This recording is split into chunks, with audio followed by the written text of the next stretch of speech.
అందరికీ నమస్కారం. Pyramid master అందరికీ ప్రణామాలు.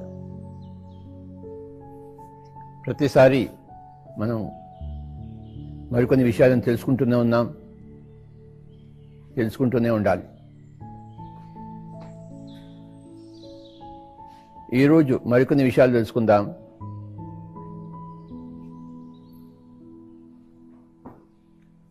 పాపము,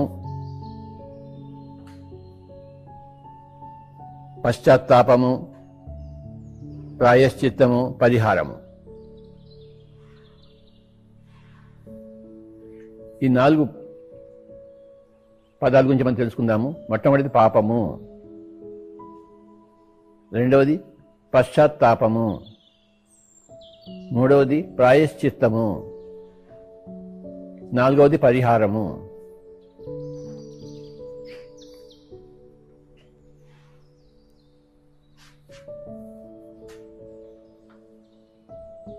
పాపం చేసిన వాళ్ళు అది ఎప్పుడు అయిపోతుందంటే దాని ఎఫెక్ట్ పరిహారంతో అయిపోతుంది. అంటే పేమెంట్. నువ్వు చేసిన పాపానికి మరి నువ్వు చెల్లించుకోవాలి. నువ్వు చేసిన అన్యాయానికి మళ్ళీ నువ్వు న్యాయం చేకూర్చుకోవాలి.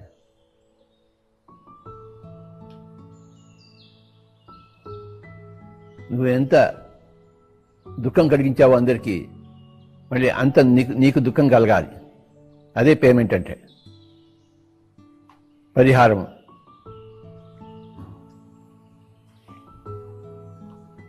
ఒక అతను మర్డర్ చేశాడు అనుకోండి, జైల్లో 20 సంవత్సరాల శిక్ష విధిస్తారు. 20 సంవత్సరాల శిక్ష విధించిన తర్వాత బయటకు వస్తాడు. అప్పుడే ఆ పాపం చెల్లుబాటు అయిపోయింది. అంటే చేసిన పాపానికి 20 సంవత్సరాలు జైలు శిక్ష అనుభవించాడు. పరిహారం అయిపోయింది, అంటే పేమెంట్ అయిపోయింది. దాంతో అకౌంట్ క్లోజ్. ఆ పేమెంట్ కాకపోతే అకౌంట్ క్లోజ్ కాదు.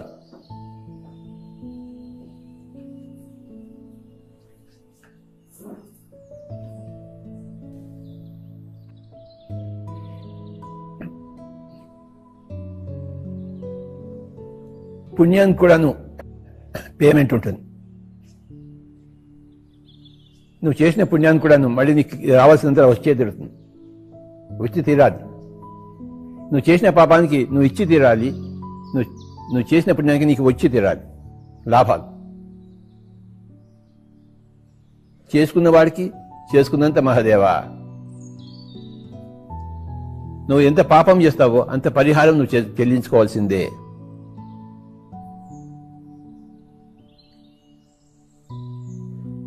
చిన్న చిన్న పాపాలకి చిన్న చిన్న పరిహారాలు, పెద్ద పెద్ద పాపాలకి పెద్ద పెద్ద పరిహారాలు, పెద్ద పెద్ద పేమెంట్స్.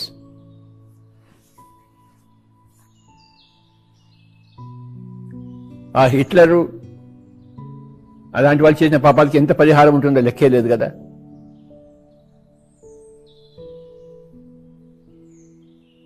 ఎంతమంది ప్రాణాలను తీశాడు.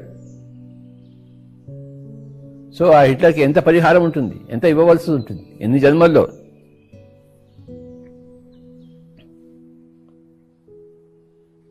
అలాగే గాంధీజీ ఎంతో మంచి పనులు చేశారు.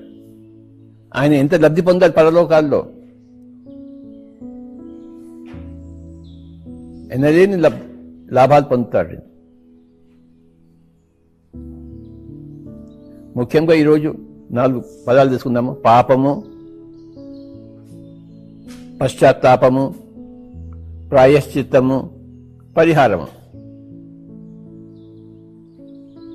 పాపము అంటే ఏమిటి? బైబిల్లో ఒక చక్కటి నిర్వచనం ఉంది పాపం గురించి. What ever you do against your better knowledge ఈ sin for you.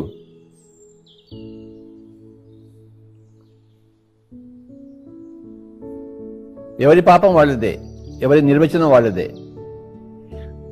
What ever you do against your better knowledge ఈ సిన్ ఫర్ యూ. నీకు తెలిసిన దాన్ని నువ్వు చేయకపోతే అది నీకు పాపము. నీకు తెలియంది నువ్వు చేస్తే అది నీకు అజ్ఞానం, పాపం కాదు. కానీ నువ్వు తెలిసి నువ్వు చేయకపోతే అది పాపం అవుతుంది. చిన్న ఉదాహరణ చెప్తాను. ఒక మనిషికి మాంసం తింటే పాపం అని తెలియదు, గుడ్డు తింటే పాపం అని తెలియదు. ఎంతో మాంసం తింటున్నాడు, అతనికి ఏమీ కాదు. ఎందుకంటే అతను పాపం చేయలేదు, అజ్ఞానంతో ఉన్నాడు, మాంసం తిన్నాడు.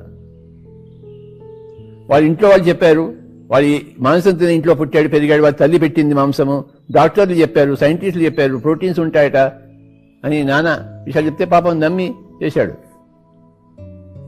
పాపం మాంసం తింటాం తప్పని ఎప్పుడు మాంసం తినలేదు. అందరు చెప్పింది బాగుంటుందని చెప్పేసి కరెక్ట్ అని చెప్పేసి తిన్నాడు ఆయన. సో ఆ మాంసం తినడం అతనికి పాపం కాదు, కానీ అజ్ఞానం ఉంది. ఆ మాంసం అనేది శరీరానికి చెడుపు చేస్తుంది, అది మటుకు చెడుపు చేస్తుంది. ఒక విషం ఉందనుకోండి, నీకు తెలిసినా తెలియపోయినా ఆ విషం తాగితే నేను చంపేస్తుంది. అది నాకు తెలియదు అని చెప్పి విషం తింటే అది చంపకుండా ఉంటుందా? అది విషయం తెలియదు కానీ నువ్వు తాగేశావు, నువ్వు చచ్చిపోతావు. నువ్వు ఎందుకు చచ్చిపోయావు? నీ అజ్ఞానం వల్ల, పాపం వల్ల కాదు. అది విషం అని తెలిసి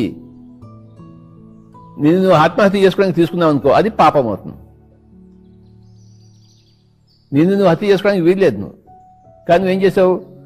విషం తీసుకుని మనం రోజు పేపర్లో పెట్టి చూస్తూనే ఉన్నాం, టీవీలో. ఆ తల్లి తండ్రి పిల్లల్ని అందరు కలిపి విషం పూసి తాగేసి చచ్చిపోతారు. వాళ్ళకి తెలుసు విషం తాగితే చచ్చిపోతారని చెప్పేసి. ఆ తల్లిదండ్రి ఈసారి తమ పిల్లలు కూడా ఇంత విషం ఇచ్చి తాము తాగుతారు.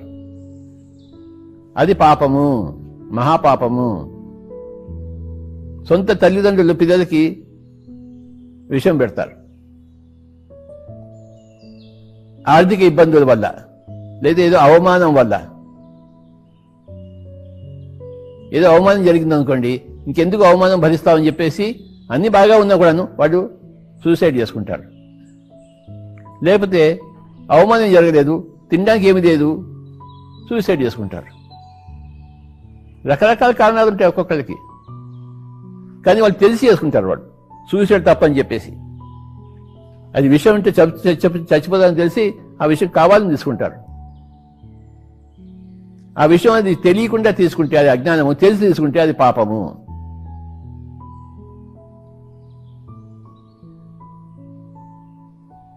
నువ్వు ఏదో రాయి అలా ఊరికాల విసురుతున్నావు ఒక కొండ మీదకి, ఎవడో ఒక మనిషి అడ్డంగా వచ్చాడు, వాడి తల తగింది, వాడు చచ్చిపోయాడు.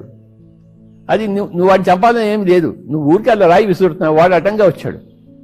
లేకపోతే నువ్వు కార్ డ్రైవింగ్ చేస్తున్నావు, ఎవడో పరిగెత్తుకుంటూ వచ్చాడు సడన్ గా, నువ్వు వాడిని చంపాలని నువ్వు కార్ డ్రైవింగ్ చేయలేదు నువ్వు, కానీ వాడు అలా వచ్చాడు, కారు కింద పడ్డాడు, వాడు చచ్చిపోయాడు.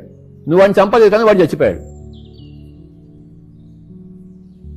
అది నీ పాపం కాదు, అది ఓన్లీ ప్యూర్ యాక్సిడెంట్. వాడికి జరగాల్సింది, వాడు ఏదో కారు కింద పడి ఉండేవాడు, వాడు నీ కారు కింద పడ్డాడు. కానీ నువ్వు కావాలని డ్రైవింగ్ చేసుకుంటూ వాడి మీద తీసుకెళ్ళి వాడిని చంపావనుకో, అది పాపము.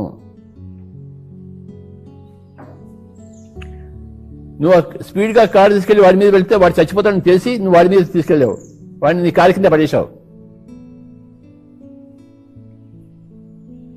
కొన్ని సంవత్సరాల కింద ఫ్రాన్స్ లో ఒక ఇన్సిడెంట్ చూశాము.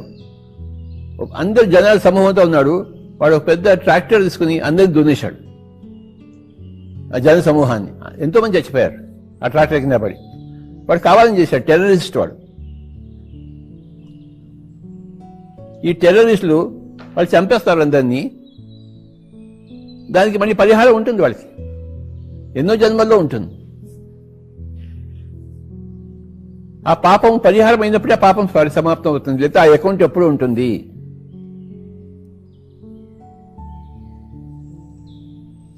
అకౌంట్ క్లోజ్ కాదు.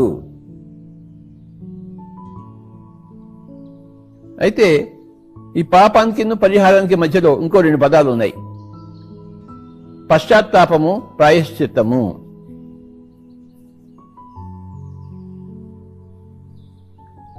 పశ్చాత్తాపం అంటే ఏమిటి? పశ్చాత్ అంటే తర్వాత, తాపం అంటే దుఃఖము. వాడు మళ్ళీ చేస్తాడు ఏదో కోపంలో, తర్వాత ఏడుస్తాడు, నేను చేయకుండా ఉండాల్సిందే, నేను తప్పు పని చేశానే, నేను వెద పని చేశానే అని బాధపడుతుంటాడు. అది పశ్చాత్తాపము. నీకు ఆ తాపం ఉంటే ఆ పరిహారం తగ్గింపబడుతుంది. అవును స్వామీజీ, నేను ఒప్పుకుంటున్నాను, నేను తప్పు పని చేశాను, ఏదో కోపంలో చేసేశాను. మొగుడు పెళ్ళాన్ని చంపడమో మొగుడిని చంపడమో ఉంటుంది. నేను చంపకుండా ఉండవలసింది, వాడు తాగి వచ్చాడు కనుక నేను వాడిని చంపేశాను, అది చేసి ఉండవలసింది అని దాన్ని ఏమంటారు? పశ్చాత్తాపం అంటారు. అంటే చేసిన పనికి ఒప్పుకుంటున్నారు వాళ్ళు, నేను చేయకుండా ఉండవలసిందని ఒప్పుకుంటున్నారు. అలాంటి వాళ్ళకి ఆ పరిహారం తక్కువ అవుతుంది. కొంతమందికి పశ్చాత్తాపం ఉండదు. బాగానే చంపానులే వాడిని, వాడికి అలానే చేయవలసింది అని వాడు ఆ చేసిన పాపానికి వాడు దుఃఖపడాడు. వాడికి పరిహారం పూర్తిగా ఇవ్వబడుతుంది. వాడికి చేసుకోవాల్సిందే. వాడి దృష్టిలో వాడు కరెక్ట్గా చేశాడు, కానీ అది రాంగ్. అది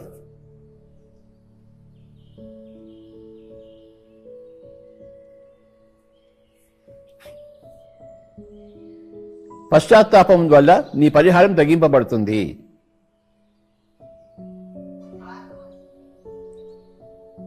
కొంతమంది ఇంకోళ్ళు ఏం చేస్తారంటే పశ్చాత్తాపం తర్వాత ప్రాయశ్చిత్తం చేస్తారు. అంటే వాళ్ళకి వాళ్ళు శిక్ష ఇచ్చుకుంటారు. ఎవరో వేరే వాళ్ళు వచ్చి శిక్ష ఇవ్వడం కనుక నేను పాపం చేశాను, నేను ఇంకా 10 రోజులు భోజనం చేయను.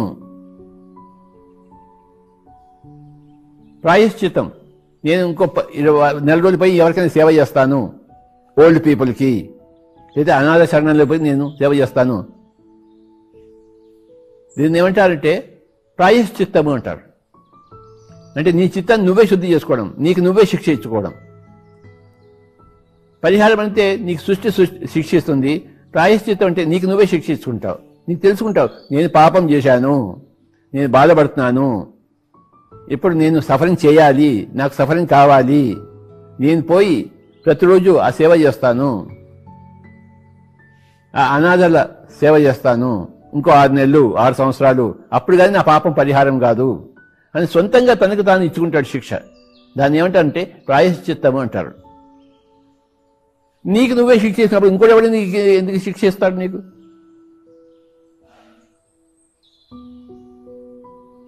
నీకు నువ్వు శిక్ష ఇచ్చుకోనప్పుడు అప్పుడు పక్కవాడు వచ్చి శిక్ష ఇస్తారు.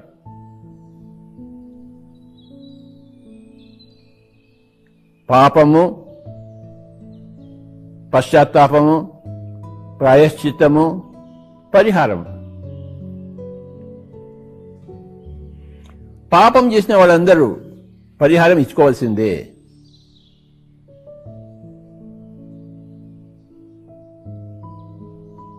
అంతకంత దొరికి తీరుతుంది. ఇది సృష్టి యొక్క లెక్కలు. నేను ఒకరిని చంపాను అనుకోండి, మళ్ళీ వాడి జమలో ఇంకో జమ ఎత్తి నన్ను చంపక్కర్లేదు. నేను ఒకరిని చెప్తే ఇంకోటి కూడా వచ్చి నన్ను చంపుతాడు. నేను ఒక చోట దొంగతనం చేస్తే ఇంకోటి వచ్చి నన్ను దొంగతనం చేస్తాడు. ఆ దొంగే మళ్ళీ తిరిగి నా మీద దొంగతనం చేయక్కర్లేదు. ఇది వ్యక్తిగతం కాదు, ఇది కర్మగతం. ఇది నేను ఎవరికైతే హాని చేశానో వాడే మళ్ళీ నన్ను హాని చేయక్కర్లేదు. ఇంకోటి వచ్చి హాని చేస్తాడు. నేను ఏకి హాని చేస్తాను, బి వచ్చి నాకు హాని చేస్తాడు.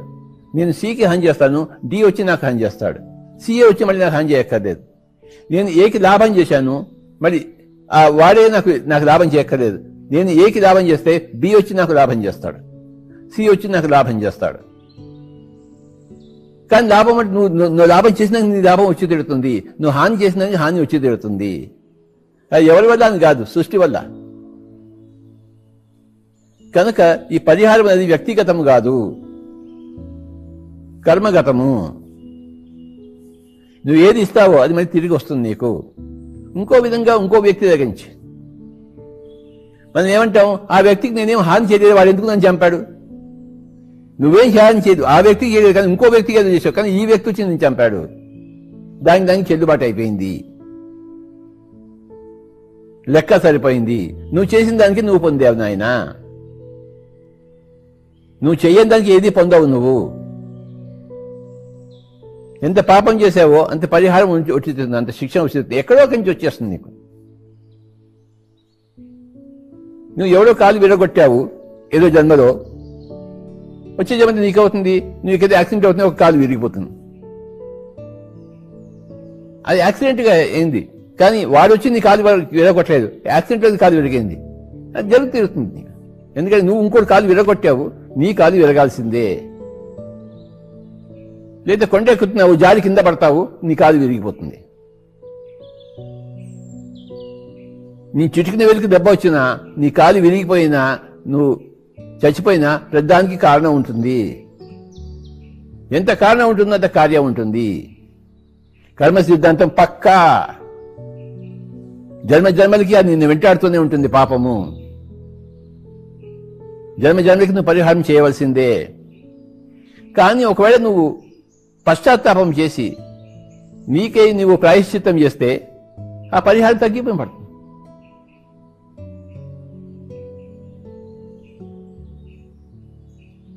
కర్మదేవతలు ఉంటారు పైలోకాల్లో, వాళ్ళు కర్మను అడ్జస్ట్ చేస్తుంటారు. నాయనా నువ్వు ఇంత పాపం చేశావు, నీ ఇంత పరిహారం తీసుకోవాలి. వాటిని కర్మదేవతలు అంటారు. అది వాళ్ళ జాబ్. అది ఇక్కడ పోలీసులు ఉన్నట్టు. పోలీసులు ఏం చేస్తుంటారు? ఇక్కడ వాళ్ళు చూస్తూ ఉంటారు. ఎవడైనా రాంగ్ పార్కింగ్ చేశావనుకోండి, వచ్చి చీటీ ఇస్తాడు వాడు. నువ్వు సరిగ్గా పార్కింగ్ చేశావనుకో, వాడు నీ జోలికి రాడు. వాడు నీకు సైజెడ్ కొట్టి వెళ్ళిపోతాడు. నువ్వు రాంగ్ పార్కింగ్ చేశావనుకో, వచ్చి చీటీ ఇస్తాడు. నాయన 50 రూపాయలు కట్టిన ఆయన అని చెప్పేసి. లేదు ఓవర్ స్పీడింగ్ చేసావనుకో, కట్టిన ఆయన 1000 రూపాయలు కట్టిన ఆయన అంటాడు. వాళ్ళు ఏం చేస్తారు? ఈ పోలీసు వాళ్ళు ఏంటి, కర్మదేవతలు అనమాట. అంటే వాళ్ళు అడ్జస్ట్ చేస్తుంటారు. నువ్వు ఏదైనా పాపం చేసావంటారో చూసుకుని, నేను ఎప్పుడు చూడలేదు సార్, ఫస్ట్ టైం నేను డ్రైవింగ్ చేస్తున్నాను సార్, ఇంకెప్పుడు చేయను సార్ అన్నాడు అనుకోండి. వాడు ఓకే నాయన పో అంటాడు. ఇంకెప్పుడు చేయవు కదా, చేయను స్వామి, దాన్ని వదిలిపెట్టండి సార్, మీకు కాళ్ళు పట్టుకుంటాను సార్. ఓకే నేను ఈసారి వదిలిపెట్టేసాను చూసుకో, రెండోసారి నువ్వు చేస్తే నేను పట్టేసుకుంటాను చూసుకో, పో అంటాడు. అంటే వాడు ఏమైంది, వాడు పశ్చాత్తాపం చేశాడు. అక్కడ వాడు ఒప్పుకున్నాడు చేసిన తప్పుని. వీడేం చేశాడు, నువ్వేం డబ్బులు ఇవ్వక్కర్లేదు పోరని ఆయన అంటాడు. పరిహారం లేదు. వాడు మళ్ళీ అదే పని చేశాడు అనుకోండి, మళ్ళీ రాంగ్ పార్కింగ్, మళ్ళీ ఓవర్ స్పీడింగ్ చేశాడు అనుకోండి, నాయన ఈసారి ఇప్పుడు ఏం చేస్తాడు, డబ్బులు కట్టమని చెప్పాడు. వాడి కారు, వాడి వెహికల్ సీజ్ చేస్తాడు. నువ్వు తర్వాత కోర్టుకు రావచ్చు అంటాడు. ఆ వెహికల్ తీసుకెళ్ళిపోతాడు. వాడి ఇష్టం వాడిది. ఆ వెహికల్ కోసం వాడు మళ్ళీ 4 రోజులు తిరగాలి వాడు. అది పరిహారము. నువ్వు అహంకారంతో నేనేం చేయలేదు అది అని అనుకోవాలి, ఇంకొంచెం ఎక్కువ వస్తాడు.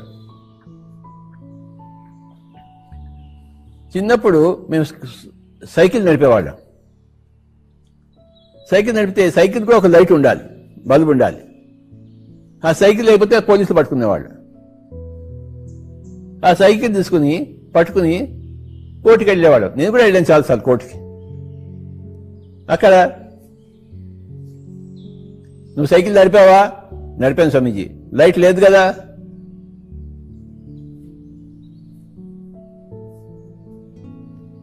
లైట్ లేదు స్వామి. అయితే 20 రూపాయలు కట్టు అంటామట. స్వామీజీ ఇంత చిన్నదానికి మీరు అంత డబ్బులు పెట్టారా అని జడ్జి మీద మనం ఎగిరామనుకోండి, అరే 40 రూపాయలు కట్టా అంటాడు.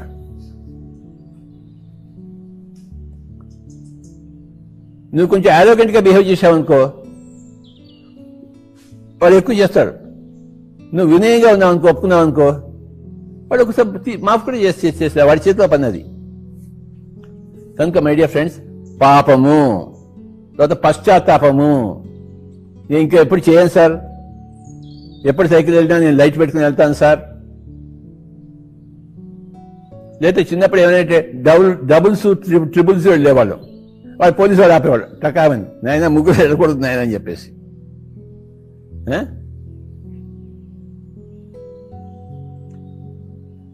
ప్రతి పాపానికి పరిహారం ఉండి తీరుతుంది, ఫైన్ ఉంటుంది. పరిహారం అంటే ఫైన్, శిక్ష, పనిష్మెంట్. పాపం చేసి పనిష్మెంట్ లేకుండా ఎక్కడా ఉండదు. పుణ్యం చేసి రివార్డ్, బహుమానం లేకుండా ఎక్కడా ఉండదు.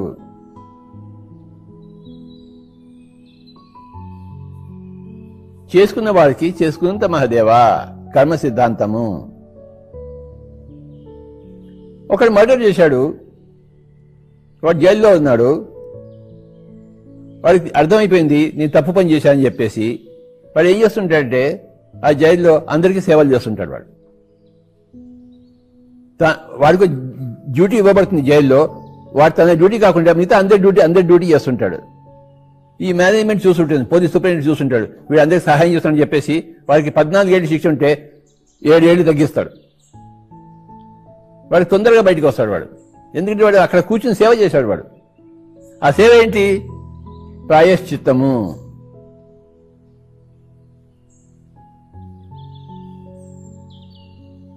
తన శిక్ష తానే విధించుకుని నేను సేవ చేస్తాను. ఎలాంటి జైల్లో ఉన్నాను, సేవ చేయవలసిన అవసరం లేదు ఎవరికి. వాడి శిక్ష ఉంది కానీ నేను సేవ చేస్తాను, అందరికీ సేవ చేస్తాను అనుకున్నప్పుడు వాడి శిక్ష తగ్గింపబడుతుంది. 14 ఏళ్ళు ఉండవలసిన వాడు 7 ఏళ్ళు ఉండి బయటకు వస్తాడు. అంటే ఏమైంది? అక్కడ వాడి పరిహారం తగ్గించబడింది. ఎందుకంటే వాడు పశ్చాత్తాపం చెంది ప్రాయశ్చిత్తం చేశాడు. వాడు తను వాలంటరీగా సేవలు అందించాడు. వాడు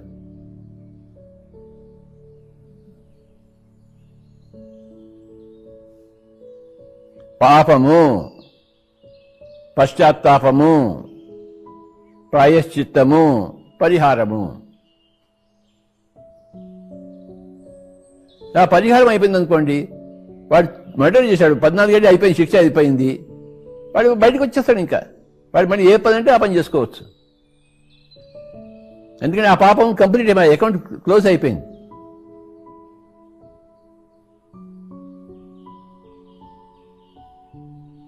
మనం ఎన్ని జన్మలో ఎన్ని పాపాలు చేశామో, తెలియకుండా ఎన్ని కోళ్లు కట్ చేశామో, తెలియకుండా ఎన్ని మేకలు చేశామో, తెలిసి ఎన్ని చేశామో లెక్కే లేదు. ఆ లెక్క హనుమంతుడు తోకలా సాగుతూనే ఉంటుంది. అన్నిటికీ లెక్క కట్టాల్సిందే. నువ్వు ఎన్ని మంచి పనులు చేశావో నీకు అంత పుణ్యం వస్తుంది, అంత నీ భోగం వస్తుంది. ఎన్ని చెడు పనులు చేశావో అంత పాపము, అంత రోగం వస్తుంది. ఆ రోగం ఎందుకు వస్తుంది? అది శిక్ష.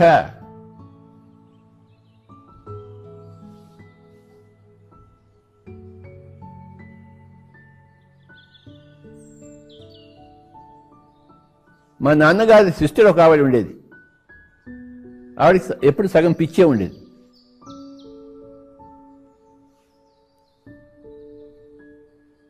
ఆవిడ ఎందుకు అలా పిచ్చిది అయిందని చెప్పి గత జన్మలు చూస్తే ఆవిడ ఏం చేశారంటే, అంతకుముందు జన్మలో ఈ పిట్టల్ని కొట్టేది. పిట్టల్ని పట్టుకుని ఒక్కొక్క రేఖ ఇలా తీసేసేది. అంత హింస పెట్టేది వాటిని. అది హింస పెడుతుంటే చూసి ఆనందించేది. మరి ఇప్పుడు పిచ్చిదిగా పట్టుకుంది, ఆ రోగం వచ్చింది.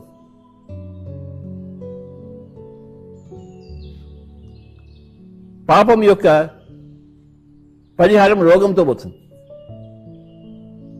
పుణ్యం యొక్క పరిహారం భోగంతో పోతుంది.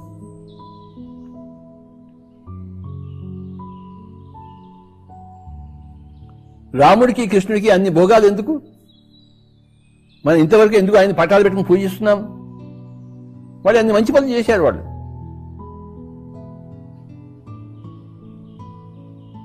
మనం కంసుడిని రావణాసుడిని మనం పెట్టుకోలేదే, పూజలు చేయడం లేదే. రాముడిని కృష్ణుడిని పెట్టుకుని పూజలు చేస్తున్నాం. వాళ్ళకి అంత భోగం కలిగింది. దేవుడు అన్నారు వాళ్ళని. ఎందుకన్నారు దేవుడు అని? గాంధీజీని మహాత్ముడు అని ఎందుకన్నారు? ఆయన గొప్ప పనులు చేశాడు కనుక.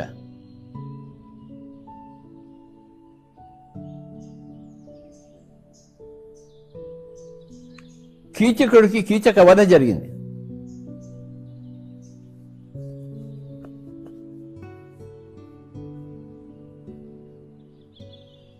చేసుకున్న వాడికి చేసుకున్నంత మహాదేవా.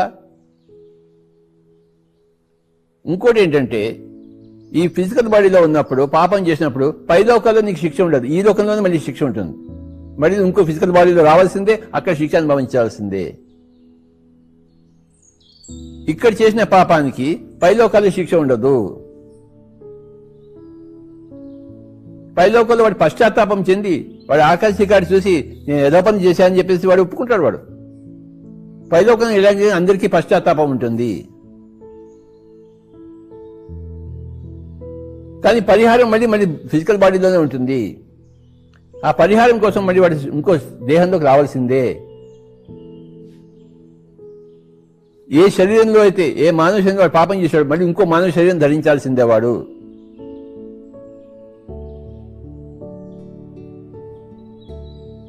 ఇక్కడ పాపం చేసి పైలోకాల శిక్ష అంటే అది కుదరదు. పైలోకాల్లో నరకాలు, నూనెలో కాల్చడాలు, మిరపకాయ బజ్జీ చేయడాలు ఏమి లేవు.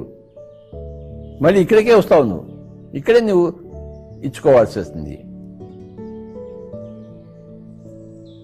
పైలోకల్లో అందరికీ పశ్చాత్తాపం ఉంటుంది.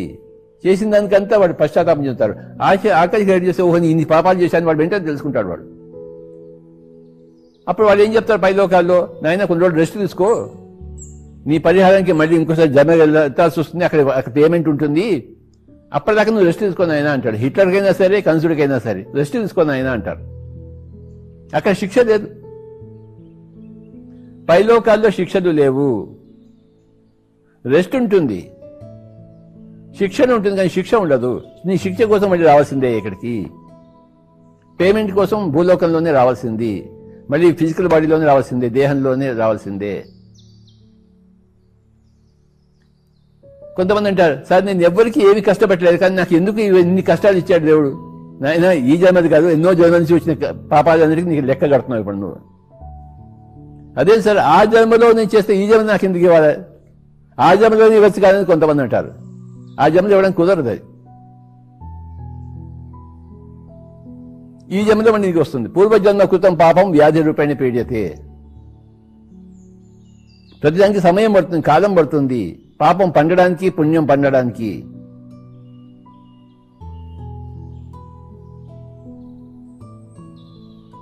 ఆ పాపం పండితే గాని నీకు ఆ రోగం రాదు. పండడానికి కొన్ని జన్మలు పట్టచ్చు. ఈ లోపల నువ్వు ప్రాయశ్చిత్తం చేసి పశ్చాత్తాపం చేస్తే ఆ పాపం తగ్గిపోతుంది కదా. కనుక నీకు టైం ఇస్తాను. నువ్వు పశ్చాత్తాపం చెంది ప్రాయశ్చిత్తం కోసం టైం ఇస్తారు వాడు.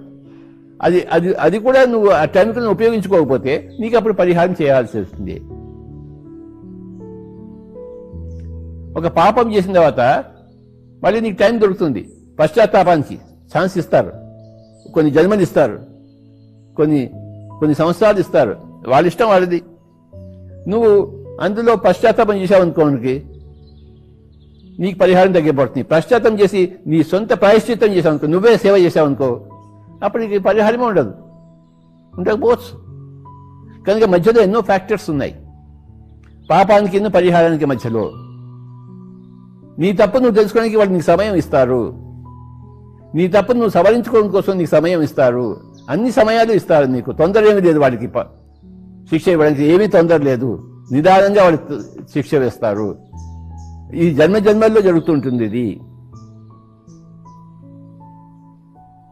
నీకు నిదానమే ప్రధానం కాదు, కానీ పై లోకంలో మాస్టర్ అందరికి నిదానమే ప్రధానము. ఎప్పుడైనా నువ్వు ఎక్కడ పోతావో, ఎప్పుడైనా మాకు దొరుకుతావు లేవోయ్ అంటారన్నమాట. నువ్వెక్కడ పోతావు? నువ్వు ఏదో జన్మలో మాకు దొరికి తిరుగుతావు ఆయన, అప్పుడు నీవు వేసేస్తావు అంటారు. వాళ్ళకి తొందర ఏం లేదు శిక్ష వేయడం కోసం, కానీ మళ్ళీ వడ్డీతో సహా కట్టాల్సి వస్తుంది. సార్ ఇప్పుడు కట్టలేని అంటాను అనుకోండి, వచ్చే ఇంకో వడ్డీ ఎక్కువ వేసి కట్టుకో. ఇప్పుడు కడితే ఇంత వడ్డీ, అప్పుడు కడితే అప్పుడు అంత వడ్డీ. నీ ఇష్టం నాయన. ఇప్పుడే కడతావో, అప్పుడు తర్వాత సంవత్సరం కడతావో. సంవత్సరం తర్వాత కట్టావనుకో నీకు వడ్డీ ఎక్కువ అవుతుంది. అంతే, ఎక్కువ ఇచ్చుకోవాల్సి వస్తుంది, పరిహారం ఎక్కువ అవుతుంది. నువ్వు జాప్యం చేస్తున్న కొద్దీ నీ పరిహారం ఎక్కువ అవుతుంది. నువ్వు ఇప్పుడే చేసుకుంటే నీ పరిహారం తక్కువ అవుతుంది. కొంత వడ్డీతో నువ్వు ఇచ్చేయచ్చు. నీ ఇష్టం నాయన. యథా ఇచ్చేసి తథాకురు అంటాడు. నీకు ఇప్పుడు కావాలి శిక్ష, ఇంకో 10 జన్మల తర్వాత. సార్ ఇప్పుడు వద్దు సార్, 10 జన్మల తర్వాత ఇవ్వండి సార్ అంటే ఓకే అంటారు. లేదు సార్ అంతా ఇప్పుడే ఇవ్వండి అని చెప్తే, ఒకసారి ఏమైందంటే మా మేనత్త ఒక ఆవిడ ఉండేది అహ్మదాబాద్లో. అంటే మా మదర్ వాళ్ళ అన్నగారి వైఫ్ అహ్మదాబాద్లో. వాళ్ళు పెద్ద ఫోటోగ్రాఫర్స్, కోటీస్ అని చెప్పేసి ఫోటోగ్రాఫర్స్.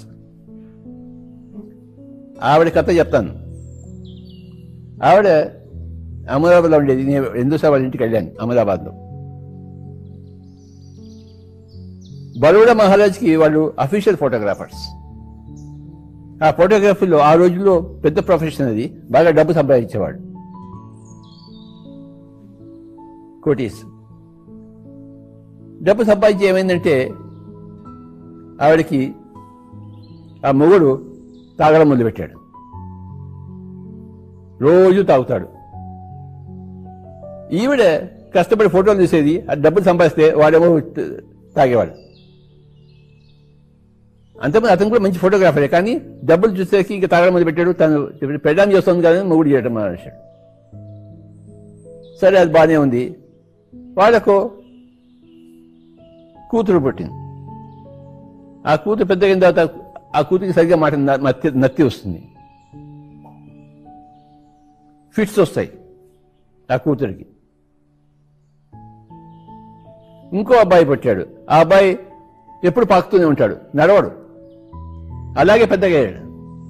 అలా ముగ్గురు పిల్లలు, వాళ్ళందరినీ సాకేది. ముగ్గుడేమో ఇలా ఉన్నాడు, తానేమో ఫోటోలు చేసి సంపాదించేది, అందరినీ చూసుకునేది, బిజినెస్ కూడా ఇంప్రూవ్గా అయ్యేది, అన్నీ చేసుకునేది ఆవిడే.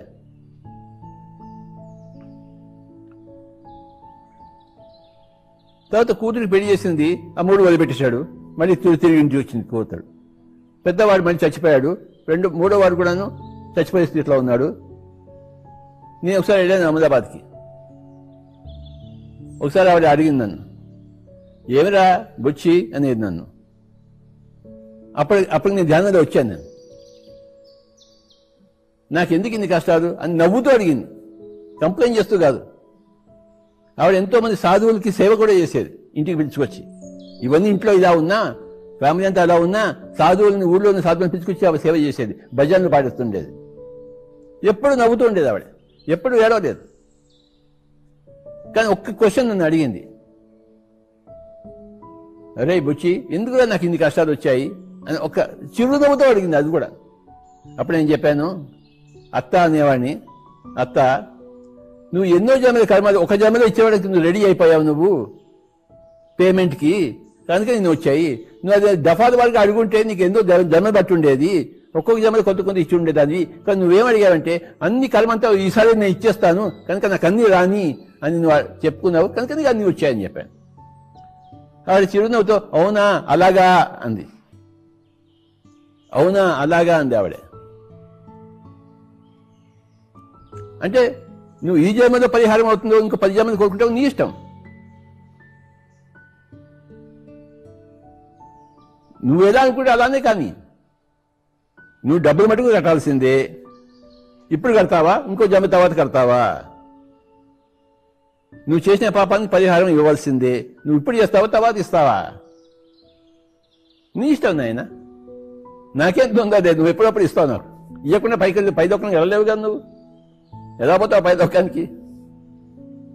కనుక మై డియర్ ఫ్రెండ్స్, 4 పదాలు ఉన్నాయి. పాపము నెంబర్ 1, నెంబర్ 2 పశ్చాత్తాపము, 3వది ప్రాయశ్చిత్తము, 4వది పరిహారము. ఇవన్నీ టెక్నికల్ వర్డ్స్. వీటన్నిటిని బాగా మనం కూలంకషంగా అర్థం చేసుకోవాలి. పాపం అంటే ఏమిటి? What ever you do against your better knowledge ఈ సిన్ ఫర్ యూ. నీకు తెలిసి అది చేయకూడదని తెలిసి నీకు చేస్తే అది నీకు పాపము. ఒక ఆయన ఏంటంటే మాంసం తింటున్నాడు రోజు, చిన్నప్పటి నుంచి ఏమీ కాలేదు. కొన్ని రోజులకి ధ్యానంలోకి వచ్చాడు, మాంసం తినకూడదని తెలుసుకున్నాడు, మాంసం మానేశాడు. కానీ కొన్ని నెలల తర్వాత ఏమైంది? అందరూ తింటుంటే, ఇది జరిగిన కథ చెప్తున్నాను, అక్కడ గుడ్డు ఉంది, ఆ గుడ్డు తింటే ఏమీ కాదు అని చెప్పేసి గుడ్డు తిన్నాడు వాడు. వాడికి తెలుసు తినకూడదని చెప్పేసి. ఆ గుడ్డు తినడం వల్ల 3 రోజులు వాడికి జ్వరం వచ్చింది. వాడు తెలిసి చేశాడు. వాడు గుడ్డు తినకూడదని తెలిసి మాంసం తినడం మానేసి చేశామన్నమాట. అదేవిధంగా మనం ధ్యానం చెప్పాలని తెలిసి మనం చెప్పకుండా మనకి పాపం అయిపోతుంది. అది గుర్తు ఉంచుకోండి. నీకు ధ్యానం గురించి తెలుసు, నువ్వు చెప్పాలని తెలుసు, నువ్వు చెప్పకపోతే నీకు అది పాపం అవుతుంది. పాపానికి పరిహారం ఏమిటి? ఇంకో జన్మ ఎత్తి మళ్ళీ ఇంకో చెప్తావు. ఇప్పుడే చెప్పు. ఇప్పుడు నువ్వు చెప్పలేదనుకో, ధ్యాన ప్రచారం చేయదనుకో, ఇంకో జన్మ ఎత్తి నువ్వు ప్రచారం చేయాల్సిందే. అదే నీకు పరిహారం. నీకు ధ్యానం తెలుసు కూడా నువ్వు ఎవరికి చెప్పలేదు. చెప్పాలని తెలుసు నీకు, కానీ చెప్పలేదు. అప్పుడేమవుతుంది? ఇంకో జన్మ ఎత్తాల్సిందే, నువ్వు చెప్పాల్సిందే. అది చెప్పకుండా ఉండడానికి పరిహారం ఏంటంటే ఇంకో జన్మ ఎత్తాలి నువ్వు. నీకు ఏదైనా తెలిసి అది చేయకపోతే అది పాపం అవుతుంది. నేను ఈ కాన్సెప్ట్ ఇప్పుడు చెప్పకపోతే నాకు పాపం అవుతుంది.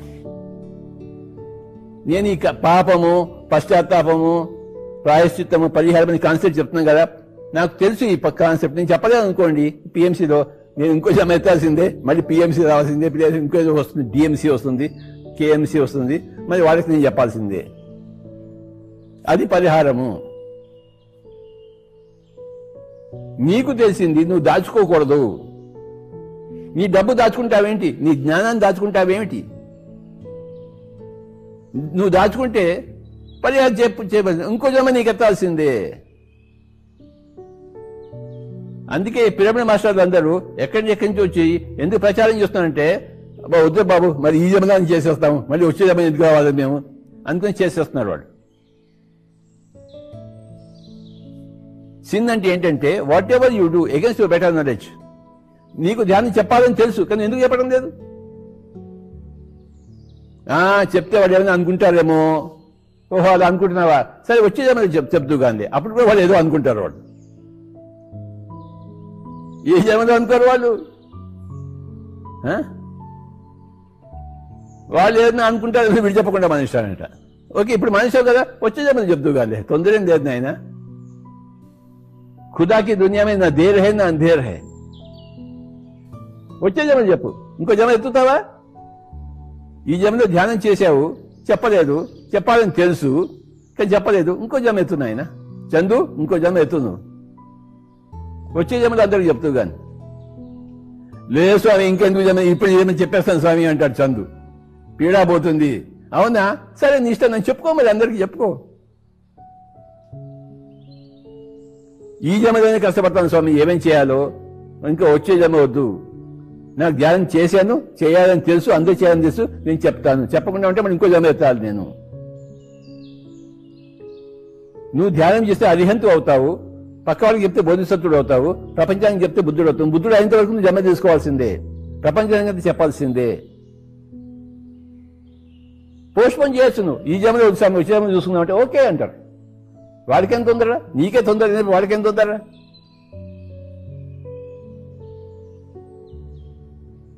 జడ్జికి ఏది తొందర లేదు.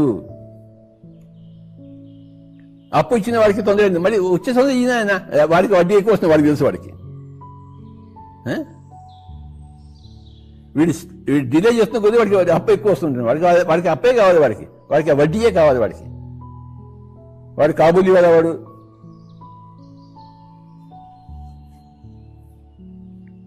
నువ్వు చేసిన పాపానికి ఎప్పుడు పరిహారం ఇస్తావో, ఎలా ఇస్తావో, ఎంత ఇస్తావో అది నీ మీదే ఆధారపడి ఉంటుంది. నీ ప్రాయశ్చిత్తం మీద, నీ పశ్చాత్తాపం మీద. పశ్చాత్తాపము, పశ్చాత్ అంటే తర్వాత, తాపం అంటే దుఃఖము. ఒక పని చేసేస్తావు, అయ్యో చేయకుండా ఉండాల్సిందే అంటావు అనమాట. కరెక్ట్. నువ్వు తెలుసుకున్నావు నీ యొక్క పాపాన్ని, నువ్వు చేసిన అన్యాయాన్ని, అక్రమాన్ని. తర్వాత ప్రాయశ్చిత్తం.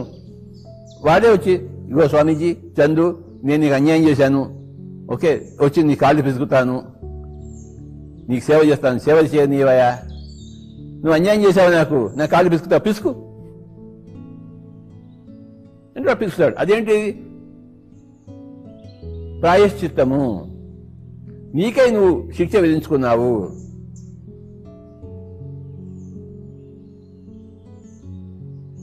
గాంధీజీ గారు ఏం చేశారు? ఎక్కడైనా తప్పు జరిగింది అనుకోండి, హిందువులు ముస్లింలు కొట్టుకున్నాడు, ఈయన ఫాస్టింగ్ లో ఉండేవాడు.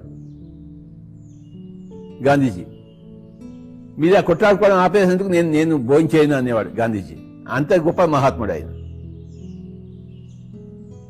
హిందువులు ముస్లింలు కొట్టుకునేవాళ్ళు, గాంధీజీ పోయి వాళ్ళని ఏమనేవాడు కాదు, భోజనం చేయడం మానేసేవాడు. ఆ హిందువులు ముస్లింలు మళ్ళీ కొట్టుకోవడం మానేసి, స్వామీజీ మీరు భోజనం చేయండి, నేను కొట్టుకోవడం మానేస్తాం అనేవాడు. అంతటి మహాత్ముడు ఆయన. పక్క వాళ్ళ పాపానికి తాను పరిహారం చేసేవాడు. అది ఎంత గొప్ప విషయం చూడండి. తన సొంత పాపానికి పరిహారం కాదు, వాళ్ళు పాపం చేస్తే ఈయన పరిహారం. నేను భోజనం చేయను, అందుకే నేను మహాత్ముడు అయ్యారు. మహాత్ముడు అది ఊరికే వచ్చింది ఏంటి? హిందువులు ముస్లింలు కొట్టుకుంటే ఈయన ఫాస్టింగ్లో ఉండేవారు, ఉపవాసంలో. నేను తినను. వాళ్ళిద్దరు కొట్టుకోవడం మనిషి వరకు ఇలా ఎప్పుడు చేసేవాడు ఆయన. మై డియర్ ఫ్రెండ్స్,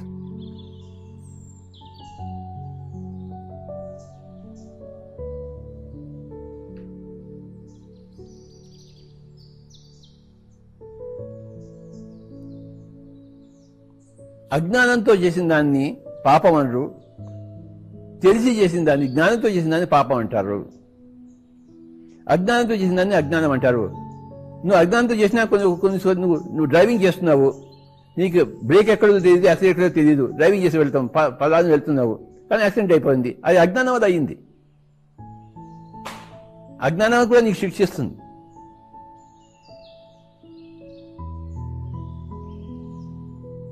పాపం ఇంకా శిక్షిస్తుంది.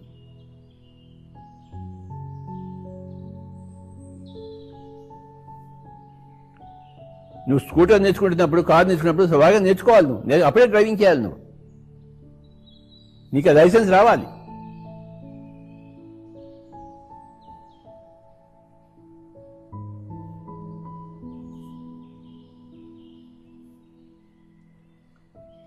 చాలా మంది పాపం చేస్తూనే ఉంటారు, కానీ వాడికి పశ్చాత్తాపం లేదు, వాడికి దుఃఖం లేదు. వాడు పాపం చేస్తూనే ఉంటారు. ఒక పాపం తర్వాత ఇంకో పాపం, ఇంకో పాపం, ఇంకో పాపం చేస్తూనే ఉంటారు.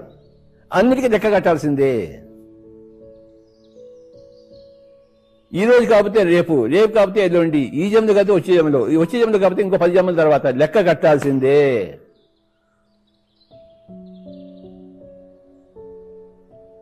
100 జన్మలైనా లెక్క కట్టాల్సిందే, 1000 జన్మలైనా లెక్క కట్టాల్సిందే.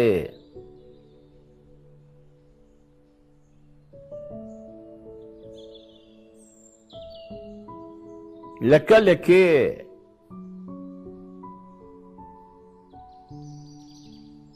ఆ పరిహారం తగ్గించాలంటే నువ్వు పశ్చాత్తాపం చెందాలి, నువ్వు దుఃఖపడాలి, నువ్వు తెలుసుకోవాలి, నియంత్రణ నువ్వు తెలుసుకోవాలి. నువ్వు పశ్చాత్తాపం చేసేది ప్రాయశ్చిత్తం చేసుకో. నియంత్రణ నువ్వు ప్రాయోపవేశం చేసావనుకో, నియంత్రణ నీకు సఫరింగ్ ఇచ్చుకున్నావనుకో, అప్పుడు చాలా మటుకు పరిహారం వాడు ఇచ్చేందుకు లేదు, నువ్వే శిక్షించుకున్నావు, ఇంకోటి శిక్షిస్తాడు. ఈ విషయాలు చాలా బాగా తెలుసుకోవాలి బాబా. అందరూ కర్మ సిద్ధాంతంలో ఈ 4 ఉన్నాయి: పాపము, పశ్చాత్తాపము, ప్రాయశ్చిత్తము, పరిహారం.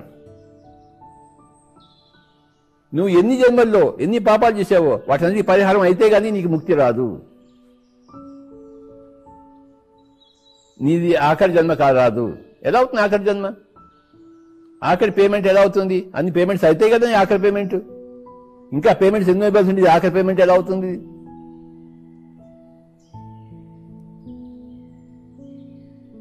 ఎన్ని అప్పులు చేశావో అంత అప్పులు తీర్చాల్సిందే, ఎన్ని పాపాలు చేశావో అన్ని రోగాలు అనుభవించాల్సిందే. పుణ్యాలు చేస్తే నో ప్రాబ్లం, నిన్నెవడు అడిగేవాడే లేడు, నీదే ఇష్టారాజ్యం. పాపాలు చేస్తే అడిగేవాడు ఉంటాడు, పోలీసులు ఉంటారు. పుణ్యాలు చేస్తుంటే ఎవరిని అడిగేవాడు ఉంటాడా? ఏం లేదు, ఇంకా చేయండి అయినా పుణ్యం అన్నాడు, పూల వర్షం కురిపిస్తుంటారు.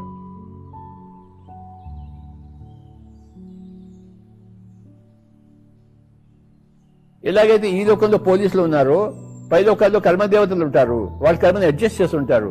నువ్వు చేసే నువ్వు పొందాల్సిందే, దాన్ని అడ్జస్ట్మెంట్ అంటారు, బ్యాలెన్సింగ్ అంటారు, పరిహారం అంటాం. ఆ అడ్జస్ట్మెంట్కి బ్యాలెన్సింగ్ ఏమంటే పరిహారం అన్నాం. ఆ పరిహారం అయితేనే నువ్వు బ్యాలెన్స్ అవుతుంది. అప్పుడు కాదు కొత్త పాపం చూసుకో, మళ్ళీ కొత్త పరిహారం ఉంటుంది, ఇవ్వాల్సిందే. చెప్పొచ్చేది ఏమిటంటే, మన పిరమిడ్ మాస్టర్కి సంబంధించింది తెలుసు. నువ్వు ధ్యానం చేశావు, ధ్యానం చేస్తే రోగాలన్నీ పోతాయని తెలుసు. ఆ కరోనా వచ్చేవాడికి నువ్వు ధ్యానం ఎందుకు చెప్పడం లేదు? నీకు తెలిసిన వాడికి ఎందుకు చెప్పడం లేదు? నువ్వెందుకు నోరిప్పలేదు? నువ్వు నోరిప్పిన వాడు చేయకపోతే అది వాడి కర్మ, కానీ నోరిప్పకపోతే అది నీ కర్మ అవుతుంది. నువ్వు నోరిప్పాల్సిందే.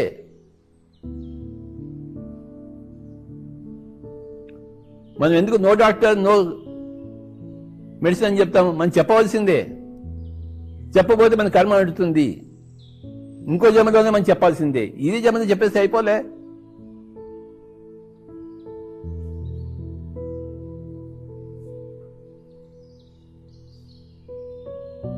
పూజ కోటి సమో స్తోత్రం, స్తోత్ర కోటి సమో జప, జప కోటి సమో లయ, సమో ధ్యాన, ధ్యాన కోటి సమోలయ అన్నప్పుడు, కోటి పూజలు చేస్తే ఒక స్తోత్రం అన్నప్పుడు అది నువ్వు చెప్పాలి వద్దా? వద్దు నాయన పూజలు స్తోత్రం చేసుకో అని చెప్పేసి, కోటి స్తోత్రాలు ఒక జపంతో స్టార్ట్ అయితే నువ్వేం చెప్పాలి? స్తోత్రాలు వద్దు జపం చేసుకోని చెప్పాలి. కోటి జపాలు ఒక ధ్యానంతో సంబంధిత మనం ఏం చెప్పాలి? జపం వద్దని ధ్యానం చేసుకోమని చెప్పాలా వద్దా? మనం చెప్పాలి. తెలియకపోతే చెప్పక్కర్లేదు, తెలిసే చెప్పి తీరాల్సిందే. కనుక మనకి పూజలు వద్దునైనా, స్తోత్రాలు వద్దునైనా, జపాలు వద్దునైనా మనం ధ్యానం చేసుకోవాలి చెప్తాం. మనకు తెలుసు, మనకి కనుక మనం చెప్తుంటాం. మనం మాంసం తినకూడదునైనా మనకు తెలుసు, మనకి కనుక చెప్తున్నాము. నో డాక్టర్ నో మెడిసిన్ తెలుసు కదా మనకి, అందుకే చెప్తున్నాము. ఏ వ్యాక్సిన్ లేదు కరోనాకి. నువ్వు కర్మ సిద్ధాంతాన్ని తెలుసుకోవడమే వ్యాక్సిన్.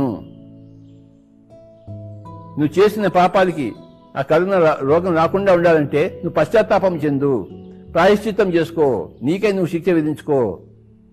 లేదా కరోనా వచ్చి శిక్ష విధిస్తుంది. This is spirituality my dear friends. ఆధ్యాత్మికతను తెలుసుకోవడానికి పాపం అంటే ఏమిటి, పశ్చాత్తాపం అంటే ఏమిటి, ప్రాయశ్చిత్తం అంటే ఏమిటి, పరిహారం అంటే తెలుసుకుంటే కానీ మీకు తెలియబడదు.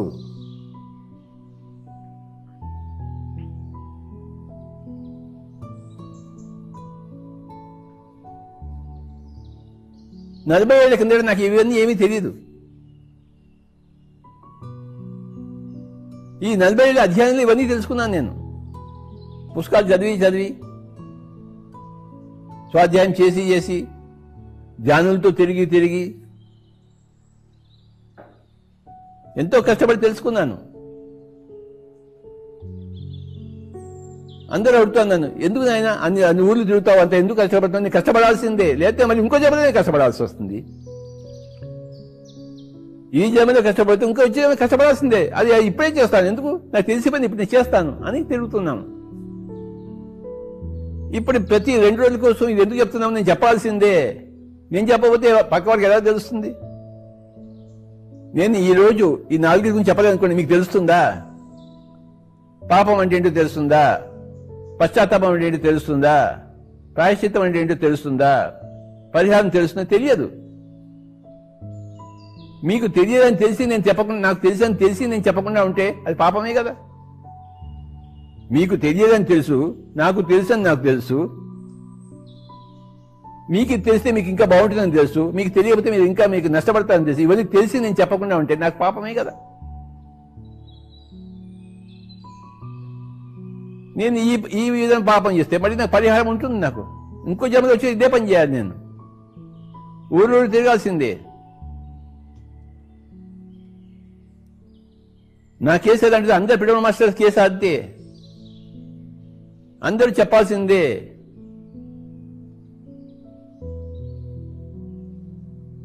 అందుకే చెప్తున్నారు అందరు పిడమ మాస్టర్లు అందరూ జూములు చేసి చెప్తున్నారు. రాత్రంతా ధ్యానం చేస్తున్నారు, రాత్రంతా జూములు నడుపుతున్నారు. రామచంద్ర, ఆ ప్రేమనాథ్ దయ్యం పట్టినట్టు రాత్రంతా ధ్యానం చేస్తుంటాడు.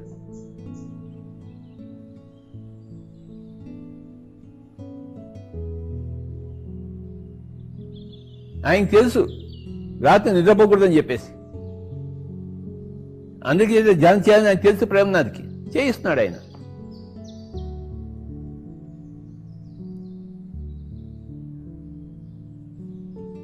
ఈ జన్మలో చేసేది వచ్చే జన్మలో చేయాలని అనుకునేవాళ్ళు కొంతమంది, వచ్చే జన్మలో చేయాల్సింది ఈ జన్మలో చేయాలని అనుకునేవాళ్ళు కొంతమంది. చేసుకున్న వాడికి చేసుకున్నంత మన దేవా.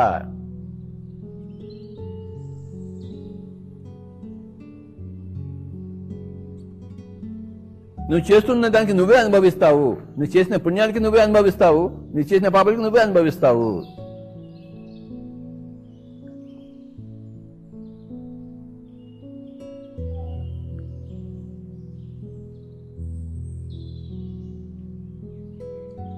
నువ్వు ధ్యానం చేయాలని తెలిసి స్వామీజీ నాకు టైం దొరకలేదు అన్నావు అనుకో, రామచంద్ర నీకు ధ్యానం చేయాలని తెలుసు కానీ టైం లేదంట.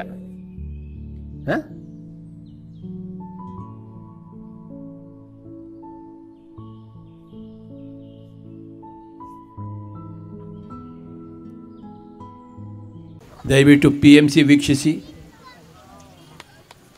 ಸಬ್ಸ್ಕ್ರೈಬ್ ಮಾಡಿ, ಲೈಕ್ ಮಾಡಿ, ಶೇರ್ ಮಾಡಿ and give your experiences for PMC. Record your experiences so that the whole world will know your experiences.